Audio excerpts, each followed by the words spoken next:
চার ধরনের। একটা হচ্ছে ওসিয়াত ভিত্তিক শাসন কার্য, ওসিয়াত করে গেছে, এই মসজিদের মোতাওয়াল্লি ওসিয়াত করে গেছেন আমার মৃত্যুর পরে অমুককে মোতাওয়াল্লি বানায়। ওসিয়াত ভিত্তিক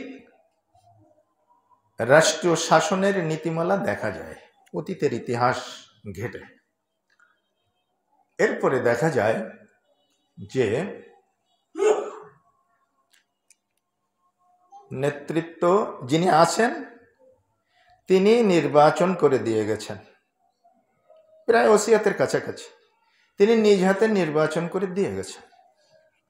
2, 3 রাজতান্ত্রিক পদ্ধতি, রাজার ছেলে রাজা হবে, এই পদ্ধতিও পৃথিবীর ইতিহাসে দেখা যায়। 4 গণতান্ত্রিক পদ্ধতি,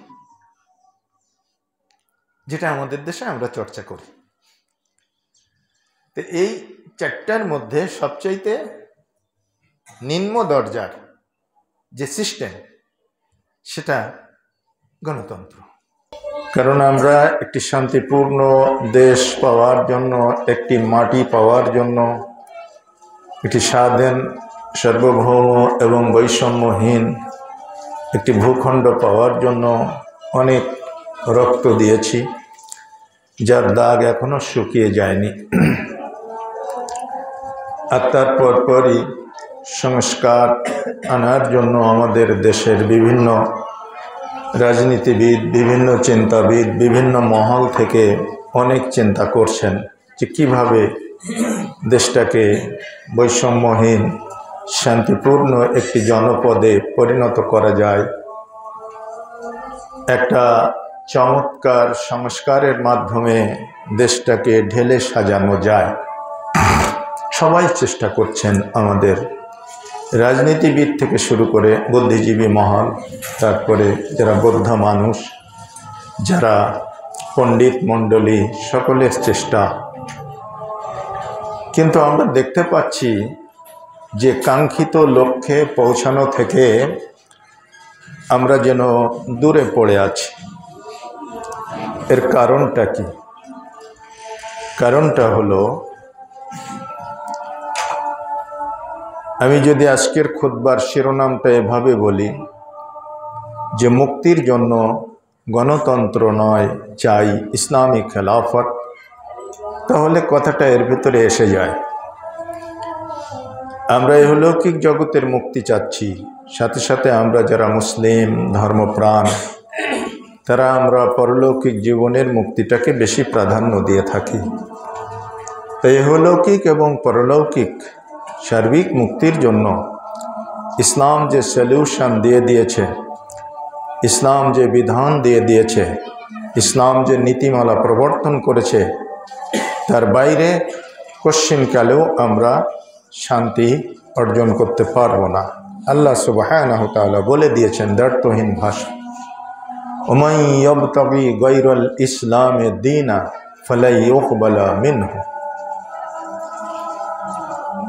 যারা আল্লাহ প্রদত্ত দ্বীনের বাইরে শান্তি খুঁজে বেড়ায়, শান্তি পেতে চায়, অন্য কোনো দ্বীন গ্রহণ করে নিজেরা স্বস্তির নিঃশ্বাস ফেলতে চায়, তাদের পক্ষ থেকে সেটা কবুল করা হবে না, বরং আখিরাতে তারা ক্ষতিগ্রস্ত হয়ে যাবে।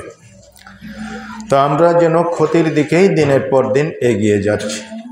বিশেষ করে আমাদের আজকে রাজনৈতিক যে প্রেক্ষাপট, যেখানে প্রচুর সংস্কার আনয়নের মাধ্যমে আমরা একটু ঘুরে দাঁড়াতে চেয়েছিলাম, আমাদের দেশটাকে শোষণ মুক্ত এবং অশান্তি মুক্ত একটি ভূখণ্ডে আমরা পরিণত করতে চেয়েছিলাম। কিন্তু আমরা এদিকে ওদিকে সেদিকে ঘোরাঘুরি করি, তো আসল জায়গাটাতে আমরা ফিরে আসি না। সে আসল জায়গাটা হচ্ছে আল্লাহ প্রদত্ত ওহির বিধান। আল্লাহ প্রদত্ত ওহির বিধানে নেতৃত্ব নির্বাচনের যে পদ্ধতি বলা হয়েছে, সেই পদ্ধতি হচ্ছে শান্তির পদ্ধতি। এর বাইরে যত পদ্ধতি রয়েছে কোনো পদ্ধতি আমাদের শান্তি বা মুক্তির জন্য যথেষ্ট নয়, কিন্তু আমরা সেটা বুঝি না। আমরা এদেশে যারা ইসলামের নাম দিয়ে গণতন্ত্র চর্চা করি, তারাও ইসলামের নীতিমালা বুঝি না বা বুঝার চেষ্টা করি না। যারা ইসলামের বাইরে থেকে আমরা নেতৃত্ব নির্বাচন পদ্ধতি পরিচালনা করি, তারাও তো ইসলামের ধারের কাজ দিয়ে ঘেঁষি না, কারণ তারা তো আর ইসলামিক লেবাসে আসে না। সুতরাং ইসলাম মানার প্রশ্ন সেখানে আসে না। তো আসুন আমরা আজকে সংক্ষিপ্ত পরিসরে একটু আলোচনা করব যে মূলত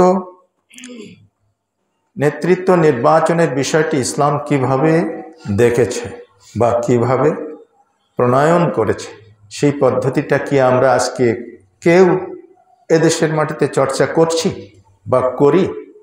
আমরা এখান থেকে উত্তর পেয়ে যাব। আল্লাহ সুবহানাহু ওয়া তাআলা বললেন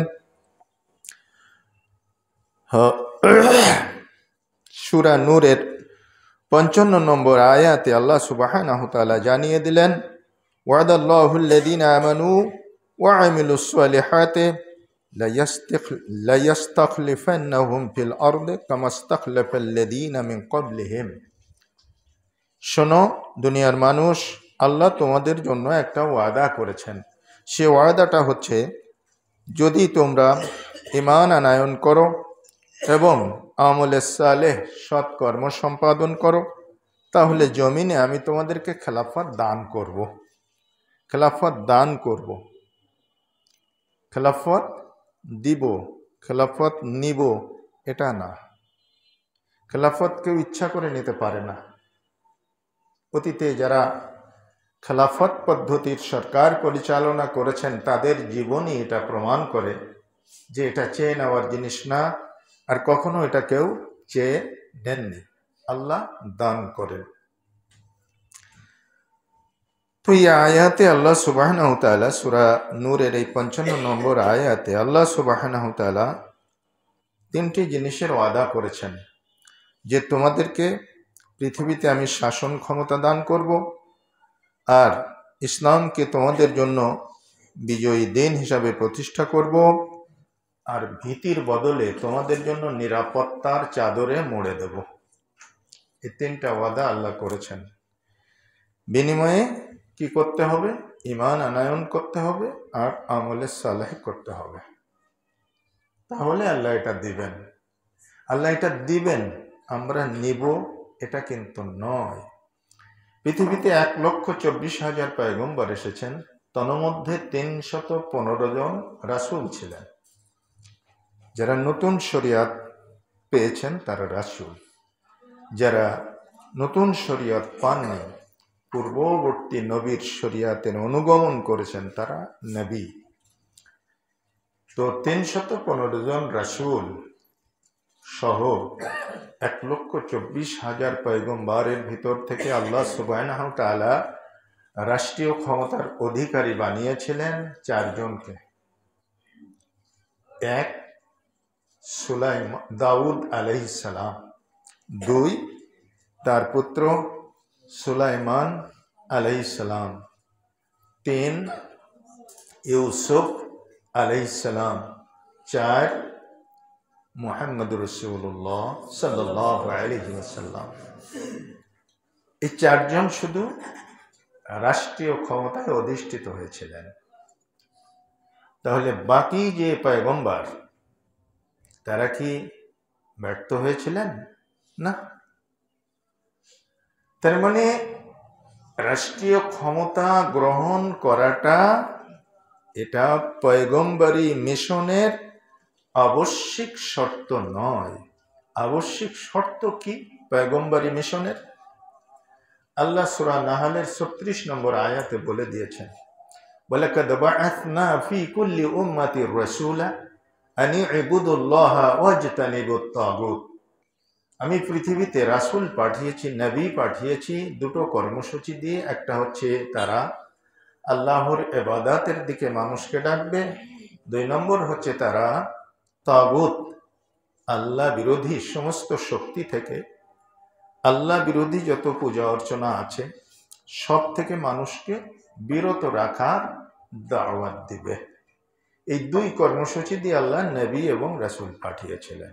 এজন্য যারা পেয়েছেন আলহামদুলিল্লাহ, তারা রাষ্ট্র শক্তি অর্জন করে সেটা আল্লাহ প্রদত্ত বিধানের আলোকে পরিচালনা করেছেন। যারা পাননি তারা ওটাকে কখনো মুখ্য বলে মনে করেননি। যেমন আমরা আসতে পারি মুসা আলাইহিস সালামের জীবনে। বিশাল একটা দরিয়া পার হয়ে তিনি চলে গেলেন আল্লাহর অলৌকিক শক্তির বলে। সেটা কি ছিল? মুসা আলাইহিস সালামকে আল্লাহ বললেন আঘাত করো দরিয়ায়, তিনি আঘাত করলেন। দরিয়াতে 12টা সুড়ঙ্গ পথ তৈরি হয়েছিল। বনি ইসরায়েলের 12টা গোত্র 12টা পথ দিয়ে খটখটা শুকনো রাস্তা দিয়ে সমুদ্র পার হলে চলে গেলেন। তার শত্রু ফিরআউন পিছনে বিশাল বাহিনী নিয়ে তাড়া করেছিল মুসা আলাইহিস সালামকে। সুড়ঙ্গ পথ দেখে সেও খুব খুশি যে মুসাকে ধরে মেরে ফেলানো হবে। সে ওই সুড়ঙ্গ পথে সৈন্য পরিচালনা করলো।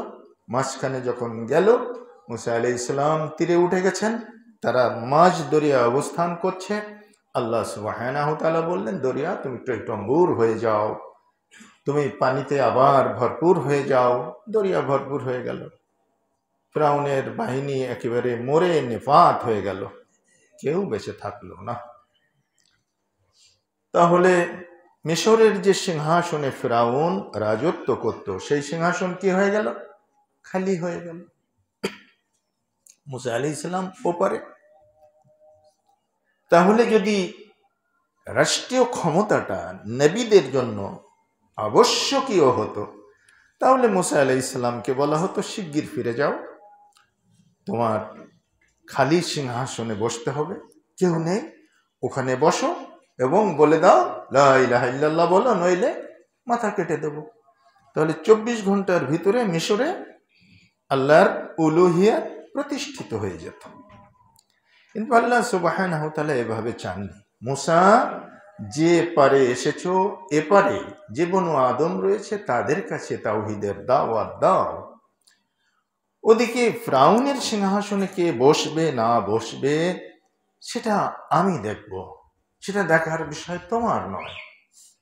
এজন্য আমরা দেখতে পাই পৃথিবীতে যত পয়গম্বর এসেছেন তাদের অনুসারীর সংখ্যা ন্যূনতম একজনও রয়েছে। নূহ আলাইহিস সালাম 950 বছর দাওয়াত দেওয়ার ফলে 40 জন, অন্য একটি মতে আছে 80 জন হিদায়াত দিতে পেরেছিলেন, তার বেশি পারেননি। তাহলে তার 950 বছরের দাওয়াতি জীবন কি ব্যর্থ হয়েছে? জি না। নবী করিম সাল্লাল্লাহু আলাইহি সাল্লাম বললেন, মেরাজের রাত্রিতে আমার সামনে দিয়ে নবীরা হেঁটে গেলেন তাদের সাথীদের নিয়ে। তো দেখলাম অনেক নবীর সাথে সঙ্গী একজন, তো তিনি তার নবুয়তি মিশনে সফল হয়েছেন, কারণ এই একজনকে তিনি হিদায়াত দিতে পেরেছেন। দুনিয়ার সব লোককে হিদায়াত দেওয়ার গুরু দায়িত্ব আল্লাহ সুবহানাহু ওয়া তাআলা এটা কোনো নবীর উপরে বা কোনো মানুষের উপরে তিনি দেননি। এজন্য আমাদের নবীকে আল্লাহ সুবহানাহু ওয়া তাআলা দ্ব্যর্থহীন ভাষায় জানিয়ে দিয়েছিলেন, ইন্নাকা লা তাহদি মান আহবাবতা ওয়ালাকিন্নাল্লাহা ইয়াহদি মান ইয়াশা। হে নবী, আপনি যাকে মহব্বত করছেন তাকে হেদায়েত দিতে পারবেন না, বরং আল্লাহ যাকে পছন্দ করেন আল্লাহ তাকেই হেদায়েত দেবেন। এজন্যই রাসূলের চাচা আবু তালেব হেদায়েত পেলেন না। এত ভক্তি শ্রদ্ধা মহব্বত করেছেন আল্লাহর নবীকে, নিজের পুত্র আলীকে ওয়াকফ করে দিয়েছেন রাসূলের জন্য। রাসূল চলে যাচ্ছেন বিছানা ছেড়ে, আলীকে ওই কম্বল মুড়ি দিয়ে ওই বিছানায় রেখে যাচ্ছেন, যে শত্রুরা এসে যেন প্রাথমিকভাবে বুঝতে না পারে যে এখানে কোনো মানুষ নেই, পালিয়ে গেছে, এই তো শুয়ে আছে, এখন কোপও মারতে পারে, হত্যা করতেই তো এসেছে। তাহলে সেই জীবনটাকেও তুচ্ছ করে নিজের পুত্র ওখানে শুয়ে আছে সেটাকে তিনি ভীতিকর মনে করলেন না। যা হয় হবে, নবী পালিয়ে যাক, তুমি বিছানায় প্রক্সি দাও। কত ভালোবেসেছিলেন, যে কারণে রাসূল তাদের টের পাওয়ার আগে নিরাপদ দূরত্বে পৌঁছে গিয়েছিলেন। তো সেই মানুষটাকে আল্লাহ সুবহানাহু ওয়া তাআলা হিদায়াত দিলেন না, সে মানুষটাও কাফের অবস্থায় মৃত্যুবরণ করলো। নবী করিম সাল্লাল্লাহু আলাইহি সাল্লাম বলছেন, কিয়ামতের মাঠে আল্লাহ বিচারিক আদালতে তাকে সবচাইতে কম দরজার শাস্তির ব্যবস্থা করবেন। জাহান্নামের ভিতরে আহওয়ানুল আযাব বা কম শাস্তি ওই আবু তালেব পাবে। জুতা পরিয়ে দেওয়া হবে আগুনের, সেই জুতার তাপে তার মাথার মগজ টকবক টকবক টকবক করে ফুটবে, মাআযাল্লাহ। তো আসুন তাহলে রাষ্ট্রীয় ক্ষমতায় যাওয়ার বিষয়টি আল্লাহ সুবহানাহু তাআলার হাতে, না আমাদের ভোটাধিকার চেয়ে ভোটাধিকার প্রয়োগের মাধ্যমে নিজেদের হাতে, এটা আগে বুঝতে হবে। অনেকে আমরা আছি হয়তো এখানে যারা বিভিন্ন রাজনৈতিক দলের সাথে সম্পৃক্ত। আমার বক্তব্য শুনে হয়তো মনে হবে উনি মনে হয় আমাদের বিরুদ্ধে বলছেন, উনি মনে হয় আমাদের বিরুদ্ধে বলছেন, উনি মনে হয় আমাদের বিরুদ্ধে বলছেন, এরকম মনে হতে পারে। জি না, কারোর বিরুদ্ধে না। আমাদের ইমানি দাবি কি ছিল, আর আমরা আজকে কোন পথে এটা অ্যাপ্লাই করতেছি, এর একটা চিত্র আপনাদের সামনে তুলে ধরার জন্য আমি বিষয়টি আলোকপাত করছি মাত্র। আপনার কনসেপশনকে আমি কোঠারাঘাত করতে চাই না, বা আপনার অনুভূতিতে আমি ইসলামিক চিন্তা চেতনাটা একটু উদ্ভব ঘটাতে চাই। পৃথিবীতে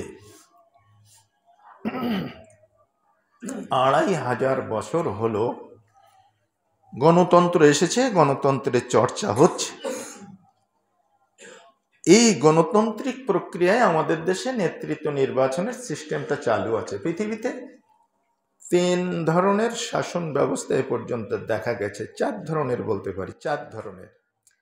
একটা হচ্ছে ওসিয়াত ভিত্তিক শাসন কার্য, ওসিয়াত করে গেছে। এই মসজিদের মোতাওয়াল্লি ওসিয়াত করে গেছেন, আমার মৃত্যুর পরে অমুককে মোতাওয়াল্লি বানায়। ওসিয়াত ভিত্তিক রাষ্ট্রীয় শাসনের নীতিমালা দেখা যায় অতীতের ইতিহাস ঘেটে। এরপরে দেখা যায় যে নেতৃত্ব যিনি আছেন তিনি নির্বাচন করে দিয়ে গেছেন, প্রায় ওসিয়াতের কাছাকাছি, তিনি নিজ হাতে নির্বাচন করে দিয়ে গেছেন। 2, 3 রাজতান্ত্রিক পদ্ধতি, রাজার ছেলে রাজা হবে, এই পদ্ধতিও পৃথিবীর ইতিহাসে দেখা যায়। 4 গণতান্ত্রিক পদ্ধতি, যেটা আমাদের দেশে আমরা চর্চা করি। তো এই 4টার মধ্যে সবচাইতে নিম্ন দরজার যে সিস্টেম সেটা গণতন্ত্র। হয়তো আমরা দুঃখ পাবো বা অনেকে হয়তো রাগ করবো, হ্যাঁ আমাদেরটা একেবারে ফোর্থ ক্লাস বানিয়ে দিলেন। জি না, এটা আমি বানাইনি, এটা বানিয়েছেন রাষ্ট্রবিজ্ঞানের ঐতিহাসিক গ্রন্থ রিপাবলিক, এই নামে একটা গ্রন্থ আছে। এই গ্রন্থে যিনি চিন্তাগুরু তিনি হচ্ছেন মিস্টার প্লেটো। মিস্টার প্লেটো তিনি বলছেন, তিনি খানিকটা এই গণতন্ত্রের বিরুদ্ধে অভিযোগই পেশ করেছেন বলা যায়। তিনি বলছেন, দেখেন এখানে বুদ্ধিমানের চেয়ে মূর্খ বা অবিবেচকের সংখ্যা অধিক, সুতরাং সংখ্যাধিক্যের শাসন বলতে ইহা এক প্রকার মূর্খের শাসন।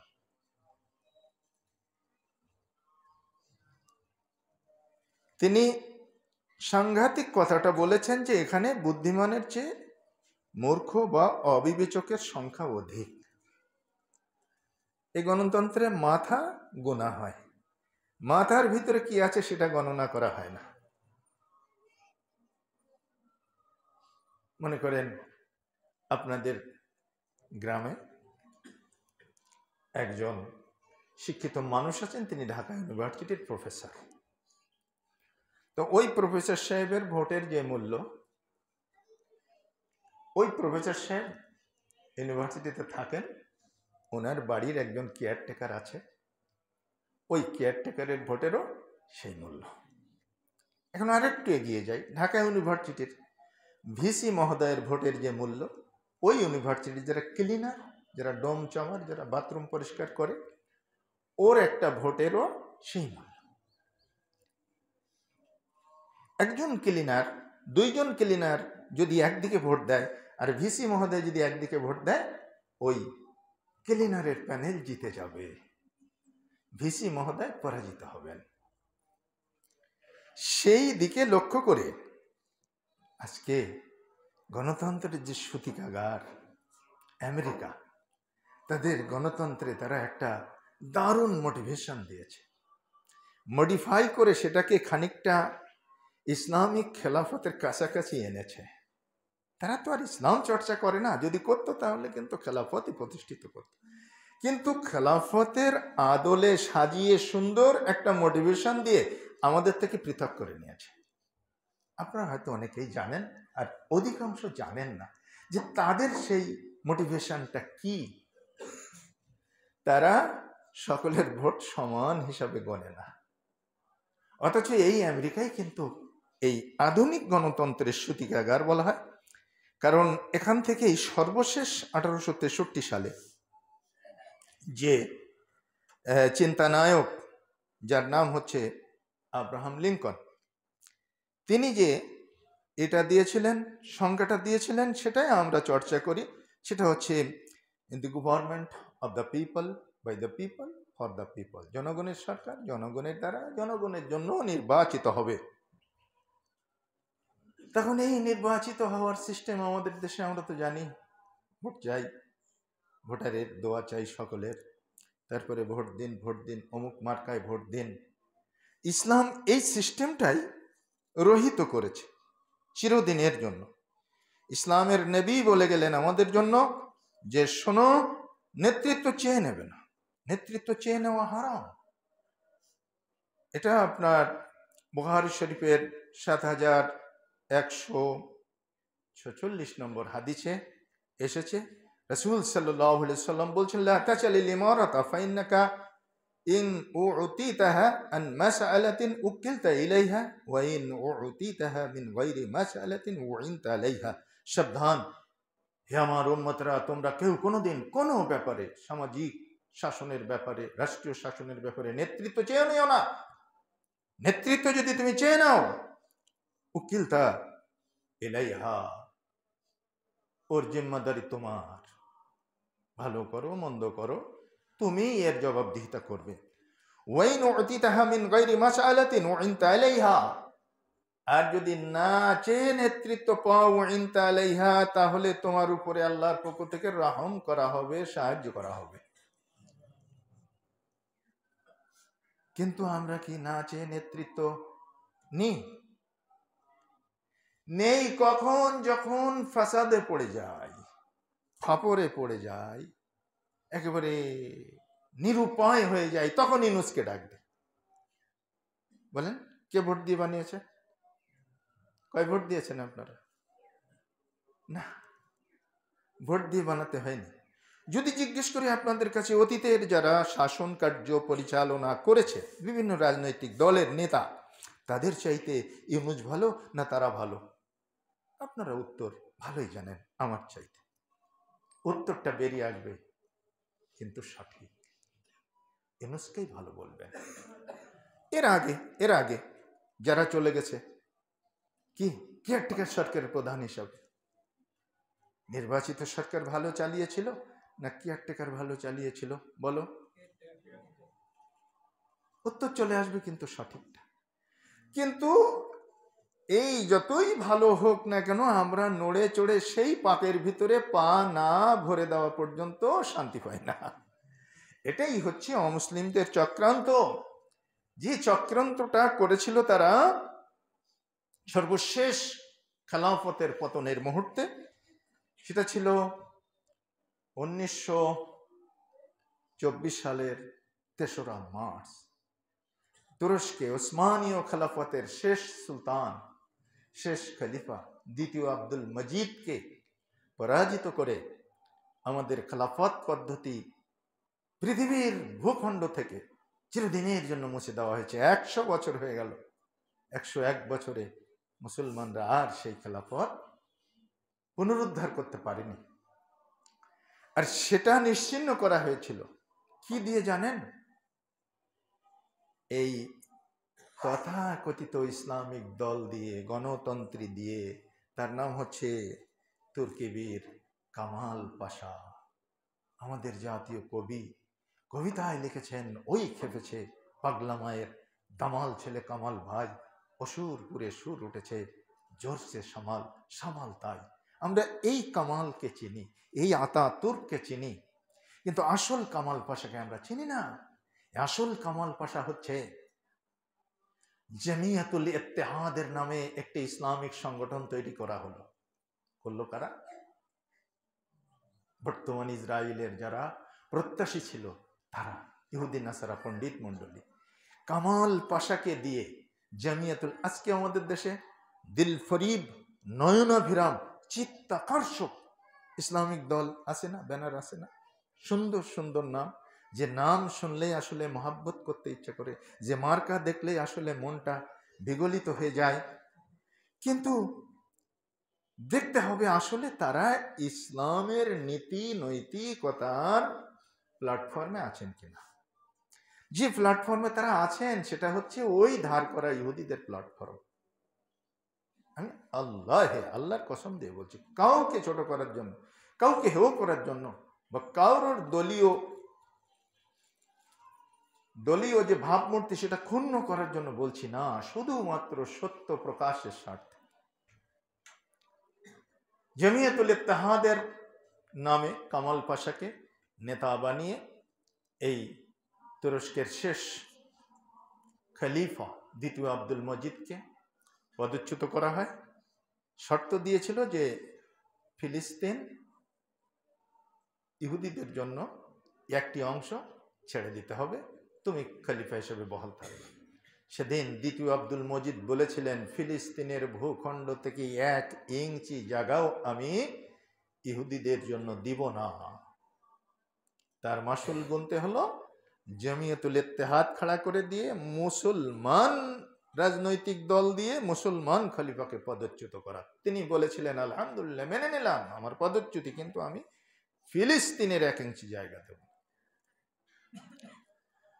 তো এই তুর্কি বীর কামাল পাশা যাকে আমরা চিনি, আসলে ইনি আমরা যেভাবে চিনি কাজী নজরুলের চিত্রায়িত সেই কামাল পাশা না।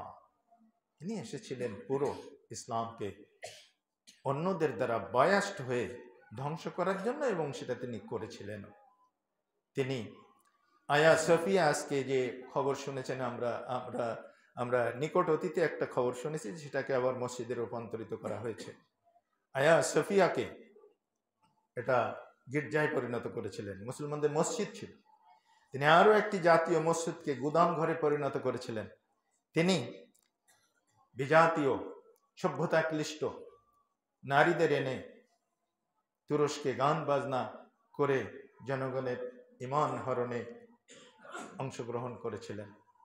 তিনি হিজাব প্রথা, পর্দা প্রথা উঠিয়ে দিয়েছিলেন। এখনো পর্যন্ত তুর্কিতে পর্দা করলে তার বিরুদ্ধে নিষেধাজ্ঞা আসে। এই যে মুসলমানদের সেই ঐতিহ্য, সর্বশেষ খেলাফতকে জলাঞ্জলি দেওয়ার পরে তারা সর্বহারা হলো, আজও পর্যন্ত তারা মাথা উত্তোলন করে দাঁড়াতে পারেনি। আর কিয়ামত পর্যন্ত যদি তারা খেলাফতের এই অরিজিনাল ইলাহি সিস্টেমের দিকে ফিরে না আসে, কশ্চিন কালেও এই বস্তা পচা গণতান্ত্রিক পদ্ধতিতে মুসলিমরা কোনোদিন ইসলামী শাসন প্রতিষ্ঠা করতে পারবে না, এটা জেনে রেখে। অসম্ভব। কারণ এই গণতন্ত্রের বস্তা পচা বলেছি, একথা আমি বলিনি, এটা পণ্ডিত মণ্ডলী বলেছেন, মিস্টার প্লেটো বলেছেন। সংখ্যা দীক্ষের নামে এখানে সংখ্যা লঘুর শাসন বাস্তবায়ন হয়। 10 জন প্রার্থী আছে, এখানে 100 ভোট আছে, 10 জন প্রার্থী, 8 জন পেয়েছেন 10টা করে ভোট, 80 ভোট গেছে, প্রার্থী গেছে 8 জন, সামনে ভোট আছে 20, প্রার্থী আছে 2, একজন 11 ভোট পেয়েছেন, একজন 9 ভোট পেয়েছেন, জিতে গেল কে? 11 ভোট হল। আমরা বলবো কি সংখ্যাগরিষ্ঠের বিচারে জয়ী হয়েছেন আবুল ভাই, 11 ভোট পেয়েছেন। আর সবাই 10টা করে পেয়েছে, একজন 9টা পেয়েছে। আবুল ভাই 11 পেয়েছে, বাকি 89টা ভোট আবুল ভাইয়ের বিপক্ষে না? সংখ্যাগরিষ্ঠের শাসন বলা যাবে? সংখ্যাগরিষ্ঠের নামে মূলত এটা হচ্ছে সংখ্যালঘুর শাসন। এই শুভঙ্করের ফাঁকিতে মুসলমানরা ডুবে আছে। এরপরে আমাদের এই গণতন্ত্রের প্রবর্তক আমেরিকা কিভাবে বেরিয়ে আসলো দেখেন। তারা বলল না, এভাবে হবে না, দল থাকবে 2টা, প্রার্থী থাকবে 2টা। তাই আজও পর্যন্ত সেখানে ডেমোক্র্যাট একটা দল গণতন্ত্রী, রিপাবলিকান একটা দল প্রজাতন্ত্রী। ডেমোক্র্যাটদের মার্কা হচ্ছে গাধা, রিপাবলিকানদের মার্কা হলো হাতি, আর কোনো দল নেই সেটা। এরপরে তারা বলল না, 2 টার্মের বেশি কেউ প্রেসিডেন্ট হতে পারবে না, মেরে খাবার, টাকা পাচার করবা, বাংলাদেশ ব্যাংকের সব রিজার্ভ চুরি করবা, সুযোগ নেই, 2 টার্ম, তারপরে তুমিও যা আমিও তাই। দেখেন 2 টার্মের বেশি কেউ হয় না। ট্রাম্পের এই 2 টার্ম শেষ হয়ে যাচ্ছে, এটা 2য় টার্ম। তারপরে তারা বলল এভাবে হবে না। কিভাবে হবে? আরে পুঁটি মাছ আর ইলিশ মাছ একই দামে বিক্রি হয় নাকি? না, তা তো হয় না। আরে মুড়ি আর মিষ্টি কি একই দামে বিক্রি হয় নাকি? বললাম তা তো হয় না। তাহলে এই যে এদেশের প্রেসিডেন্টের ভোট আর এদেশের একেবারে একজন দিনমজুর কৃষক ভ্যান চালক তার ভোট কেমন করে এক হবে? তাহলে কি করা যায়? ও 538 জন, 50টা রাজ্য আছে তাদের, 50টা রাজ্যের 50 রকম সংবিধান। এক রাজ্যের সংবিধানের সাথে আর এক রাজ্যের সংবিধানের মিল নাই, সেই রাজ্যে সেটা প্রযোজ্য। তার এনভায়রনমেন্ট, তার জনতা, তার অধিবাসী বেসিসে সেখানে সংবিধান তৈরি করা আছে। আর আমাদের হচ্ছে গড়ে হাঁটু পানি, গড়ে হাঁটু পানি, পদ্মায়ও পানি যা, আপনাদের ওই লেকেও পানি তাই। কেউ মানবে? এই পাগলামি থেকে তারা উত্তরণ ঘটিয়েছে। তারা 538টা ইলেকট্রাল কলেজ তৈরি করেছে, ইলেকট্রাল ভোট। গোটা 50টা রাজ্যে 538টা ইলেকট্রাল ভোট আছে। আর পপুলার ভোট সময়ে সময়ে বর্ধিত হচ্ছে। অধিবাসীদের সংখ্যাধিক্যের কারণে পপুলার ভোটও বেশি হয়। দেখেন, সংক্ষিপ্ত আকারে শুধু 2টো নির্বাচনের চিত্র আপনাদের সামনে তুলে ধরি, তাহলে বুঝতে পারবেন। 2012 সালে নির্বাচন হয়েছিল, বুশ ভার্সেস আল গোর। বুশ রিপাবলিকান, আল গোর ডেমোক্র্যাট প্রার্থী ছিলেন। দুজনের মধ্যে প্রতিদ্বন্দ্বিতা হলো। আল গোর 10 লক্ষ ভোট বেশি পেয়েছিল বুশের চাইতে। এবার ইলেকট্রাল কলেজের ভোট হলো, সেখানে মাত্র 5টা ভোট বুশ বেশি পেয়েছিল। 538 ভোটের অর্ধেক কত? 200,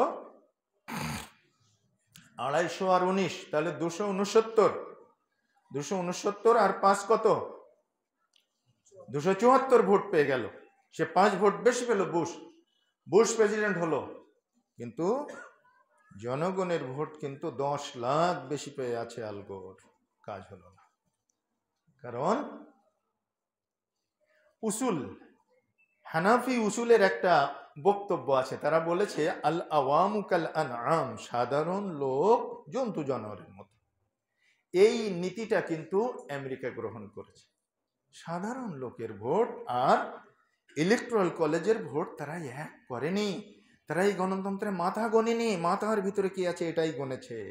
আর ইসলাম এটাই বলেছে, ইন্না আকরামাকুম ইনদাল্লাহি আতকাকুম, তোমাদের মধ্যে সেই ব্যক্তি সর্বাপেক্ষা উত্তম, মর্যাদাবান, যে বেশি তাকওয়াশীল। এই জন্যই তো বেলালে হাবশিকে দেখে নবী করিম সাল্লাল্লাহু আলাইহি ওয়াসাল্লাম বললেন, বিলাল বিআইয়ি আমালিন আমালতা ইয়া বিলাল, হে বিলাল তুমি কি আমল করেছো গো বিলাল, বিলাল তুমি কি আমল করেছো গো। কুল্লামা দাখালতুল জান্নাতা সামি'তু খাসখাসাতান আলাইকা, হে বিলাল যখনই আমি জান্নাতের ভিতরে হেঁটেছি, যখনই আমি জান্নাতের ভিতরে হেঁটেছি আমি তোমার জুতার খসখস শব্দ শুনতে পেয়েছি। বিলাল তুমি কি এমন আমল করো, আমার আগে আগে তুমি জান্নাতে হাঁটো। তো বিলাল রাদিয়াল্লাহু তাআলা আনহু কেঁদে দিয়েছে, ইয়া রাসূলুল্লাহ সাল্লাল্লাহু আলাইহি ওয়াসাল্লাম জানি না কি আমল করি, তবে যেদিন থেকে আপনি বলেছেন ওযু করলেই 2 রাকাত সালাত আদায় করতে হয়, আমি তাহিয়াতুল ওযু হিসাবে 2 রাকাত সালাত আদায় করি। যেদিন থেকে আপনি বলেছেন ওযু করলেই মসজিদে ঢুকলেই 2 রাকাত সালাত আদায় করতে হয়, আমি সেদিন থেকে মসজিদে ঢুকেই 2 রাকাত সালাত আদায় করি, আমি ঠপাস করে গিয়ে বসি না। আর আমরা কি করেছি, রাসূলের সিস্টেম রহিত করে দিয়ে এখানে লাল বাতি জ্বালিয়ে দিয়েছি, সুন্নাতের নিয়ত করিবেন না। দেখেন কত বড় পাওয়া, কত বড় ধৃষ্টতা। রাসূল সাল্লাল্লাহু আলাইহি সাল্লাম বললেন, ইদা দাখালা আহাদুকুমুল মসজিদা ফালিউসাল্লি রাকাতাইনি ক্বাবলা ইয়াজলিসা, হাদিস বুখারী মুসলিম। তোমাদের ভিতর থেকে যে কেউ যখনই মসজিদে প্রবেশ করবে বসার আগে 2 রাকাত সালাত আদায় করবে, হাদিস রাসূলের বাণী। আর আমি ইমাম, আমি মসজিদের সেক্রেটারি, আমি সভাপতি, আমি বলছি কি, আমি বলছি সুন্নতের সময় নাই। আর নবীজি বলছেন অলওয়েজ টাইম ফর সুন্নাহ, তুমি ঢুকেছে তো 2 রাকাত সুন্নাহ। ইয়া রাসূলুল্লাহ আমি ঢুকেছি তো সময় অল্প, এক্ষুনি হয়তো ইকামত হবে, তো আমি নামাজও শুরু করে দিয়েছি, তো ইকামত হয়ে গেছে, 1 রাকাত হয়েছে বা 1 রাকাত হয়েছে। নবীজি সাল্লাল্লাহু আলাইহি সাল্লাম বললেন, ইদা উকিমাতুস সালাহ লা সালাতা ইল্লা বিসসালাতিল মাকতুবা, দেখো যখন তাকবীর হয়ে যাবে, ফরজ সালাতের ইকামত হয়ে যাবে, তখন ওই ফরজ সালাত ছাড়া আর কোনো সালাত নেই। তো আমি ছেড়ে দিয়ে এসে দাঁড়াবো জামাতে, পক্ষান্তরে আমি নিয়ত করেছি, শুরু করেছি তার জন্য 2 রাকাতের কমপ্লিট সওয়াব পেয়ে যাব আলহামদুলিল্লাহ। কত সুন্দর সমাধান দেখেন আল্লাহ রসুলের কলা কানুনের ভিতরে, ইলাহি বিধানের ভিতরে। তো প্রত্যেকটি বিষয়ে এভাবে কিন্তু সমাধান রয়েছে এবং সেটা সুন্দর সমাধান। আমাদের রাজনৈতিক অঙ্গনেও সমাধান আছে, সেটা হলো খেলাফতের সমাধান, যে দিকটাতে আমরা যাচ্ছি না। আমরা আহলে হাদিস আন্দোলন বাংলাদেশের পক্ষ থেকে আমরা এই যে সংস্কার প্রস্তাব করার সুযোগ দেওয়া হয়েছিল সরকারের পক্ষ থেকে, আমরা সেখানে আমাদের এই ইলাহি সংস্কার খেলাফত পদ্ধতির প্রবর্তনের ব্যাপারে আমরা আবেদন করেছি, প্রস্তাব পাঠিয়েছি। তো হয়তো ওটা মঞ্জুর হবে না, না হলেও আমি যে দায়িত্বমুক্ত হয়ে গেলাম, যেমন ভাবে আম্বিয়ায়ে কেরাম দায়িত্বমুক্ত হয়ে গিয়েছিলেন, আল্লাহ তো দারোগা করে কাউকে পাঠাননি, কিন্তু যারা আজকে বিভিন্ন ব্যানারে ইসলামিক দলের নেতৃবৃন্দ বিভিন্ন ব্যানারে জনগণের কাছে ভোট চাচ্ছেন, তাদের কি দায়িত্ব ছিল না যে খেলাফত পদ্ধতিটার ব্যাপারে আজকে প্রস্তাবনা পেশ করা, আজকে চেষ্টা করা, ন্যূনতম চেষ্টা তো করি। জাহাঙ্গীর সাহেব চেষ্টা করবো কি, ওভাবে তো কোনো দিন প্রধানমন্ত্রী হওয়া যাবে না, ওভাবে কোনো দিন রাষ্ট্রীয় শক্তির মালিক হওয়া যাবে না। না, মালিক হওয়ার জন্য তো আপনাকে বাধ্য করেননি আল্লাহ। আল্লাহ তো কিয়ামতের মাঠে আপনাকে জিজ্ঞেস করবেন না তুমি মালিক হয়েছিলে কিনা রাষ্ট্রের, জিজ্ঞেস করবেন তুমি চেষ্টা করেছিলে কি না। তাই আল্লাহ আমি চেষ্টা করেছিলাম কিন্তু আমি পারিনি, খালাস মাফ।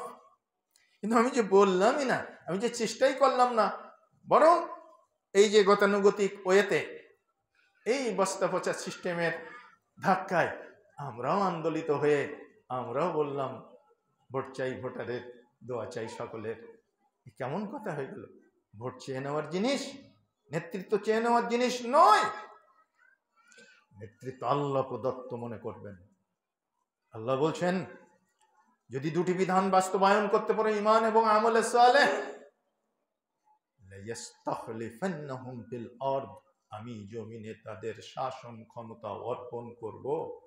জমিনে আমরা শাসন ক্ষমতা গ্রহণ করব, এটা অর্থ নয়।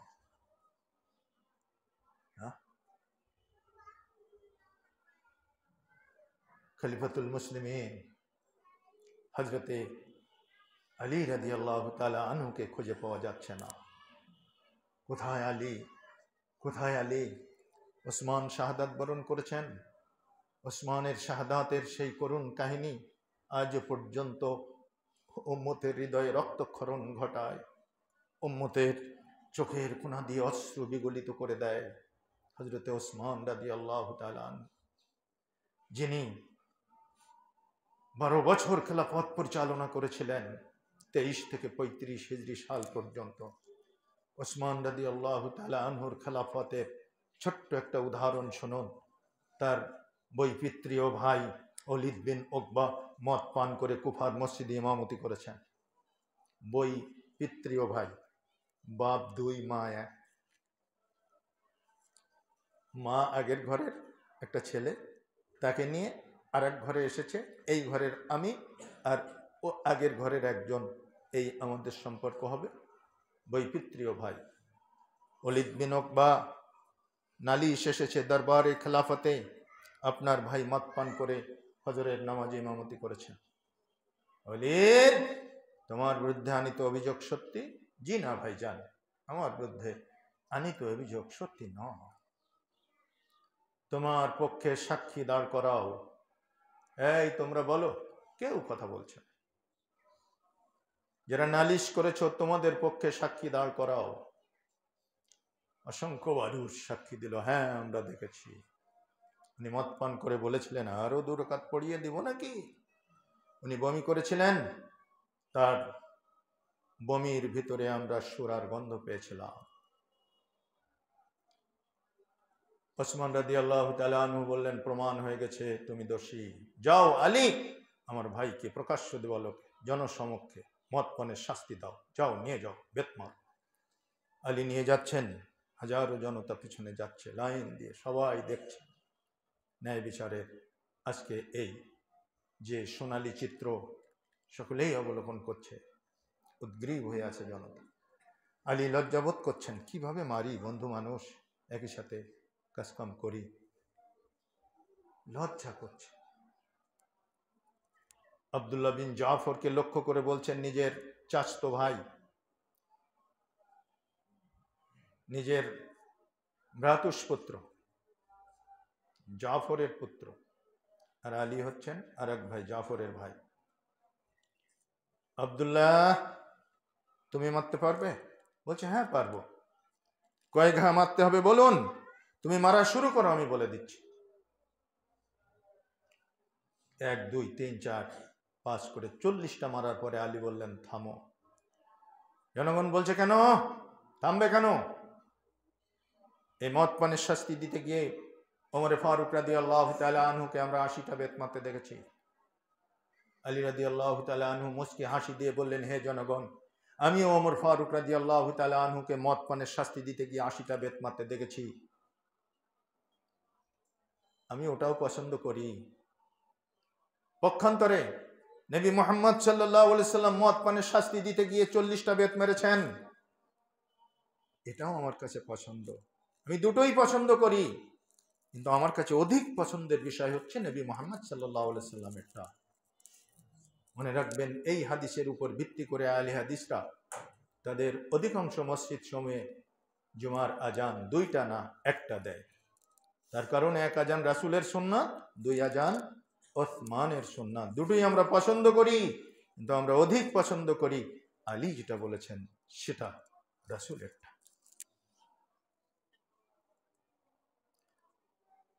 মদ পান করার শাস্তি দিলেন তিনি। বিচার বিভাগ দেখেন কাকে বলে।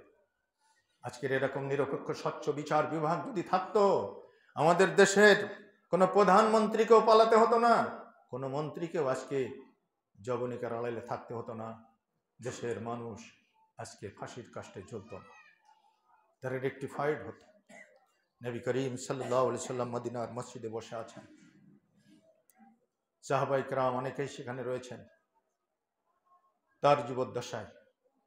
তখন তিনি ইসলামী খেলাফতের নেতৃত্ব দিচ্ছেন। স্বয়ং রাসূল চুরি করে ধরা পড়েছে ফাতেমা নামক একজন মেয়ে, তার বাপের নাম আসওয়াদ। বনু মখজুম গোত্রের কিছু লোক এসে আল্লাহ রসুলের পাশে ঘোরাফেরা করছেন, কিন্তু বলতে সাহস করছেন না। ছোট্ট সাহাবী, তার নাম ওসামা বিন জায়েদ, তাকে পেয়ে বললেন, হে ওসামা বিন জায়েদ, শোনো, আমাদের মেয়ে ফাতেমা বিনতে আসওয়াদ চুরি করে ধরা পড়ে গেছে। আমাদের মেয়েটা যদি হাত কেটে দেয় তাহলে ওর জীবনটাই বরবাদ হয়ে যাবে। ইসলামে হাত কাটার বিধান আছে না? চুরি করলে, জেনা করলে কি মাটিতে পুঁতে তাকে হত্যা করতে হবে, এ পর্যন্ত পুঁতে দিয়ে। আর চোর মহিলা হোক পুরুষ হোক, হাত কেটে দিতে হবে ন্যূনতম এইটুকু। তাহলে হাত কাটলে মেয়ের বিয়ে তাড়াতাড়ি হবে না? ওর বোনের বিয়ে, ওর খালার বিয়ে, ওর গোষ্ঠীর মেয়ে যারা আছে তাদের বিয়ে, ওই গোষ্ঠীতে যাব না। ওরা চুরি করে হাত কাটার যা। এই ভবিষ্যৎ লক্ষ্য করে এলিট অব দ্য সোসাইটি তারা সবাই চলে এসেছে রাসূলের কাছে বিনয়ের সাথে। কিন্তু বলবে কে? ওসামা বিন জায়েদ ছোট্ট সাহাবী, কিছু বোঝেন না অতটা আকপিস। তিনি যে বলেছেন, ইয়া রাসূলুল্লাহ, বনু মখজুম গোত্রের কয়েকজন লোক এসে তাদের মেয়েটার হাত যাতে কাটা না হয় সেজন্য আপনার কাছে সুপারিশ করছে, জরিমানা যা ধরবেন তাই দেবে, শুধু অনুরোধ তাদের মেয়েটির হাত কাটবেন না। রাসূল সাল্লাল্লাহু আলাইহি ওয়াসাল্লাম ইশতাদ্দাত গাদবুহু, তার রাগ তুঙ্গে উঠে গেল। ওয়া হামারাত আইনাহু, তার চক্ষু লাল হয়ে গেল। হে ওসামা বিন জায়েদ, কোথায় তারা? ডাকো। বনু মখজুম গোত্রের মাতব্বর শ্রেণীর লোকেরা চলে আসলো, মসজিদ ভর্তি সাহাবী। তাদেরকে লক্ষ্য করে বললেন, শুনে রাখো হে সাহাবায়ে কেরাম, শুনে রাখো হে বনু মখজুমের নেতৃবৃন্দ, শুনে রাখো অনাগত ভবিষ্যতের উম্মতে মুহাম্মাদি, ওয়ালাউ আন্না ফাতিমাতা বিনতে মুহাম্মাদিন সারাকাত লাকাতাতু ইয়াদাহা, আজকের এই চুরির আসামি যদি ফাতেমা বিনতে আসওয়াদ না হয়ে আমার নিজের মেয়ে ফাতেমা বিনতে মুহাম্মদ হতো, লাকাতাতু ইয়াদাহা, আমি অবশ্যই তার হাত কেটে দিতাম। বুঝছেন বিচার বিভাগ? সেই রাসূলের খলিফা ওসমান বিচার করলেন নিজের ভাইয়ের, বেত মারলেন প্রকাশ্য দেবালোকে জনসমক্ষে, মদ পানের শাস্তি। সেই ওসমান রাদিয়াল্লাহু তাআলা আনহুর এই বিচারিক আদালত দেখে অমুসলিম যারা বিভিন্ন গোয়েন্দা, তারা দেখলো ইসলামের এই সোনালী যুগের পতন ঘটাতে হবে, ইসলামকে প্রশ্নবিদ্ধ করতে হবে, খেলাফত পদ্ধতির অবসান ঘটাতে হবে। তাই তো বিভিন্নভাবে খলিফা ওসমানের বিরুদ্ধে বিদ্রোহ হতে লাগলো। এক পর্যায়ে বিদ্রোহীরা একদিন তার গৃহ অবরোধ করে ফেলল এবং তাকে বলল, তুমি খেলাফত থেকে তোমাকে পদচ্যুত করা হবে, তুমি খেলাফত থেকে নিজে অব্যাহতি গ্রহণ করো, নইলে তোমাকে হত্যা করা হবে। হয়তো ওসমান রাদিয়াল্লাহু তাআলা আনহু বললেন, ভাই সব কোনো কারণ ছাড়াই আল্লাহ সুবহানাহু তাআলা যে নেতৃত্ব আমার উপরে দিয়েছেন সেটা থেকে আমি অব্যাহতি নিতে পারি না, তাহলে আল্লাহর আদালতে আমি কোথায় যাব পলায়ন করে? দুনিয়াতে না হয় পলায়ন করলাম তোমাদের ভয়ে, আল্লাহর আদালতে পলায়ন করব কোথায়? বলো কি অপরাধ আমার, কোথায় ত্রুটি, কোথায় বিচ্যুতি? যদি সঙ্গত হয় পদত্যাগ করব, আর যদি সঙ্গত না হয় তাহলে ভীরুর মতো পুরুষের মতো আল্লাহ প্রদত্ত এই নেতৃত্বের বোঝা ফেলে দিয়ে আমি কোথাও পালাতে পারি না। কারণ এই জাতির জিম্মাদার আমি আল্লাহ বানিয়েছেন আমাকে, আমি হতে চাই, আমাকেই তারা বানিয়েছে। সুতরাং আল্লাহ প্রদত্ত দায়িত্ব অবহেলা করার অধিকার আমার নাই। বাড়ি অবরোধ করা হলো, ওসমান রাদিয়াল্লাহু তাআলা আনহু অটল রয়েছে, তিনি বেরোতে পারছেন না, মসজিদ নববীতে সালাত আদায় করতে দিচ্ছে না। বিদ্রোহীরা এতটাই তাকে একেবারে কুক্ষিগত করে রেখেছে, গৃহবন্দী করে রেখেছে। ওসমান রাদিয়াল্লাহু তাআলা আনহু বাড়িতেই সালাত আদায় করছেন। সালাত আদায় করে, জোহরের সালাত আদায় করে কুরআনুল কারীম তেলাওয়াত করতেছেন। কুরআন তেলাওয়াত করতে করতে এক পর্যায়ে তার নিদ্রা এসে গেছে। ওই রেহালের উপরেই কুরআনুল কারীমের উপরে মাথাটা ঝুঁকিয়ে দিয়ে তিনি নিদ্রিত হয়ে গেছেন। তিনি সিয়াম অবস্থায় আছেন, রোজা রেখেছিলেন। স্বপ্ন দেখছেন হযরতে ওসমান। রাসূল সাল্লাল্লাহু আলাইহি ওয়াসাল্লাম এসেছেন, ডান পাশে রয়েছেন আবু বকর সিদ্দিক রাদিয়াল্লাহু তাআলা আনহু, বাম পাশে রয়েছেন ওমর ফারুক রাদিয়াল্লাহু আনহু। তিনি স্বপ্ন দেখলেন, স্বপ্ন দেখতে দেখতে ঘুম ভেঙে গেল। স্ত্রী ডাক দিয়েছেন। স্ত্রী জিজ্ঞেস করছেন, স্বামী আজকের ইফতারের জন্য কি বন্দোবস্ত করব, কি ব্যবস্থা করব ইফতারির, আপনি ফরমান দেন, সেভাবে ইফতারির বন্দোবস্ত করব, ইফতারির জোগাড় আমি করব। বিবির মুখের দিকে চেয়ে সজল চোখে হযরতে ওসমান রাদিয়াল্লাহু তাআলা আনহু জবাব দিচ্ছেন, বিবি আমার জন্য ইফতার তৈরি করার কোনো প্রয়োজন নাই। বিবি বলছেন, কেন? রোজই তো আপনি ইফতার করেন, আপনার পছন্দনীয় সামগ্রী দিয়ে আজকে ইফতার বানাবো না? না বিবি, আল্লাহ তোমাকে ইফতারি বানানো থেকে অব্যাহতি দান করেছেন। স্বামী আপনি কি বলছেন, আমি তো কিছু বুঝতে পারছি না। বিবি আমি স্বপ্নের ভিতরে দেখলাম, তুমি ডাকার আগে আমি স্বপ্ন দেখতেছিলাম, বিশ্বনবী এসেছেন তার দুই প্রখ্যাত সহচরকে নিয়ে, আবু বকর এবং ওমরকে নিয়ে, এসে আমাকে বললেন, ওসমান এসো, আমরাও সিয়াম আছি, তুমি চলে এসো, আজকে একসঙ্গে ইফতার করব। বিবি দুনিয়ার ইফতার আর আমার প্রয়োজন নেই বলতে বলতেই বিদ্রোহীরা টপকে, প্রাচীর টপকে ভিতরে ঢুকলো। হযরত ওসমান রাদিয়াল্লাহু তাআলা আনহু দেখলেন আবু বকরের ছেলে তার দাড়ি ধরে ধাক্কা মেরে জমিনে ফেলে দিয়েছেন। তিনি শুধু চোখের দিকে তাকিয়ে বলেছিলেন, হে যুবক, তুমি এই দাড়ির মর্যাদা বুঝো না।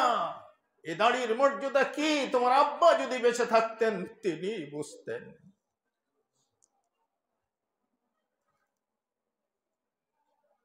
ছেড়ে দিয়ে চিৎকার দিয়ে প্রাচীর টপকে দৌড় মেরেছিল আবু বকরের ছেলে। কিন্তু অমুসলিম মুখোশধারী যারা, মুখোশধারী মুসলমান, অমুসলিম মূলত তারা ছাড়েনি ওসমানকে, তারা হত্যা করেছে। ইসলামের এই প্রখ্যাত খোলাফায়ে রাশেদার ৩ নম্বর খলিফা ওসমান হত্যার পরে যে জন্য ঘটনাটা আসলো, আলীকে খুঁজে পাওয়া যাচ্ছে না। আলী, উম্মতের এই দুঃসহ মুহূর্তে তুমি কোথায়? তোমাকেই এখনই প্রয়োজন। আলীকে খুঁজে পাওয়া যাচ্ছে না। লোকেরা বললো এই দিকটাতে যেতে দেখেছি। আলীর ঘরের দিকে যাওয়া হলো, আলীর ঘরের দরজা বন্ধ। আলী কোথায়, বেরিয়ে এসো, আলী কোথায়, বেরিয়ে এসো।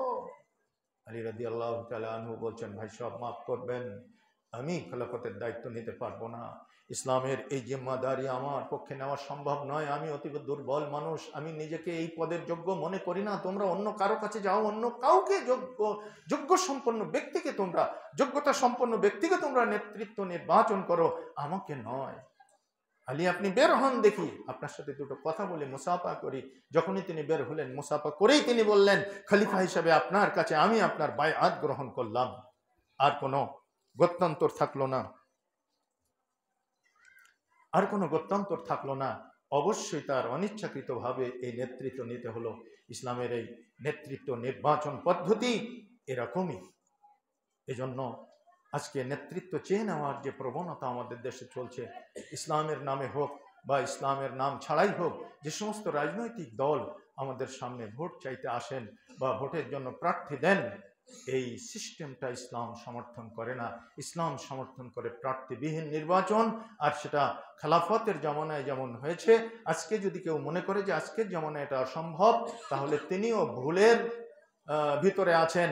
কারণ আজকে সম্ভব বলেই আপনি একটা ইন্টেরিয়াম গভর্নমেন্ট পেয়েছেন, আজকে সম্ভব বলেই আপনি একটা অন্তর্বর্তীকালীন সরকার বা একটা কেয়ারটেকার সরকার পেয়ে থাকেন।